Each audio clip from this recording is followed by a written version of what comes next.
দেখ সাপুরে, তুই কাললে যে পা রেখেছিস তুই ভাবতেও পারছিস না। আমার একছু বলে তুই ধ্বংস হয়ে যাবি। এত তোর পুরানা ডায়লগ, নতুন ডায়লগ মার। এই ডায়লগ বহুত মারছস। হ্যাঁ, তুই আমার ধ্বংস করবি। তোর বাপ দাদা 14 গোষ্ঠী মিলে আমার ধ্বংস করবে। কান লাগেনি, শীষ নাগেনি, নাক নাগেনি, সবাই আমার ভয় পায়। ওই যে শেষ। ওই মাঝে মাঝে সেইটা উঠে তোমার সাপ ওই ফুস করে শেষ হয়ে যায়। তার ক্ষমতা এত পর্যন্ত। দেখ, আমি ধরা সাপ না। তুই যদি আমার পাশে ধরা সাপ দেখে আমার ধরা সাপের মতোই ওই ফুস মনে করিস, তাহলে তুই ভুল করবি। তোর বডিগার্ড তো এখন ধরা সাপে। সে আমার বডিগার্ড না। তোকে ভালোভাবে বলছি, এখান থেকে চলে যা। আমাকে আর লাগাবি না। তোকে তো আমি নিয়ে যাবোই কাল নাগিনি। একদম না। হ্যাঁ সাপুরিয়া, আমি কিন্তু বিছনায় জাতি কি কিন্তু প্যাচ দিতে পারি আমি। তোর দুই টুকরা করে এলাম, এটা বাজাই দুই টুকরা করে এলাম।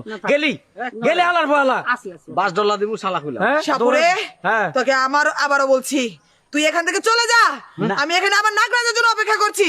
আমার নাগরাজ যদি একবার এসে তোকে দেখতে পায়, আমরা দুজন মিলে তোরে ধ্বংসন করবো। আর এই পৃথিবী ছেড়ে তোকে চলে যেতে হবে। নাগে রাজা নাগে রানী দর্শনেতে ওলো খাপ্পেশে মাইরা ধরে নাগে রানীতে। তোরে ওইভাবে গান শোনাবো, বুঝছো সাপুরিয়া ভাই? কিসে বলছিলাম কি দয়া করে আপনার জান কেনা সিটটা গেলে কিন্তু আপনার খবর আছে। এই তুই দোরা সাপ, মানুষের সবল দিলে কেউ যদি বলে গোবরে ভাই দেয় একটু ব্যথা লাগে না, তো তোর কোনো দামই নাই। হ্যাঁ, ওই একটা দূর উপায় আর কিচ্ছু না। দাঁড়াই থাকবি, কোনো কথা কবি না।